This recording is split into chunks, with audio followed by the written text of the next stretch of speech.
Hello guys, நம்ம தமிழ் சினிமாவில் நல்லா ஓடின படத்தோட சீக்குவல் எடுக்க போகிறோன்னு சொல்லி மொக்க வாங்கின டாப் 5 மூவிஸை பற்றி தான் நம்ம பார்க்க போகிறோம்.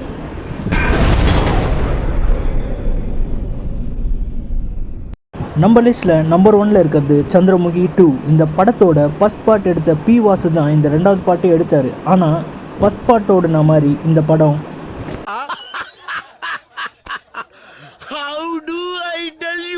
நம்ம லிஸ்ட்டில் செகண்ட் இருக்க படம் தான் ஜெய்ஹிந்த் 2.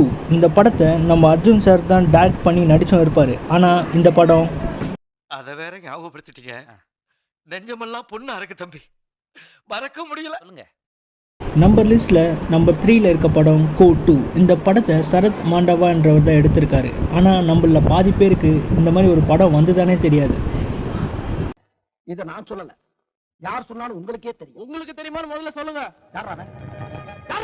நம்ம லிஸ்ட்டில் நம்பர் 4 இருக்கிறது சாமி 2.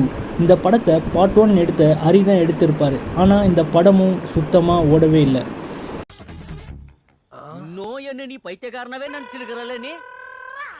கடைசியாக நம்ம லிஸ்ட்டில் இருக்கிறது இந்தியன் 2. மிகப்பெரிய எதிர்பார்ப்பில் ரிலீஸ் ஆன படம் தான் இந்தியன் 2. இந்த படத்தை பார்ட் 1 எடுத்த நம்ம சங்கர் தான் எடுத்திருந்தார். ஆனால் விமர்சன ரீதியாகவும் வசூல் ரீதியாகவும் இந்த படம் நான் அசிங்கப்பட்டேன், அவமானப்பட்டேன், வெட்கப்பட்டேன், வேதனைப்பட்டேன், துக்கப்பட்டேன், துயரப்பட்டேன், கஷ்டப்பட்டேன், கவலைப்பட்டேன். சரி, ஓகே கைஸ், இந்த வீடியோ உங்களுக்கு பிடிச்சிருக்கும்னு நினைக்கிறேன். இன்னொரு வீடியோவில் சந்திப்போம். நன்றி, வணக்கம். வேற யாரும் இல்லைன்னு ஆணவத்தில் ஆடுறல, ஆணவத்தையும் அக்கிரமத்தையும் அழிக்கிறதுக்கு பூமியில ஒருத்தர் பிறந்திருப்பான்டா. அவன் நிச்சயமா ஒரு நாளைக்கு வருவான்டா. வந்துட்டான்டா. ஹீரோ இன்ட்ரோடக்ஷனா மிளகா சட்னி எடுத்து மூஞ்சில ஊத்திடுவேன்.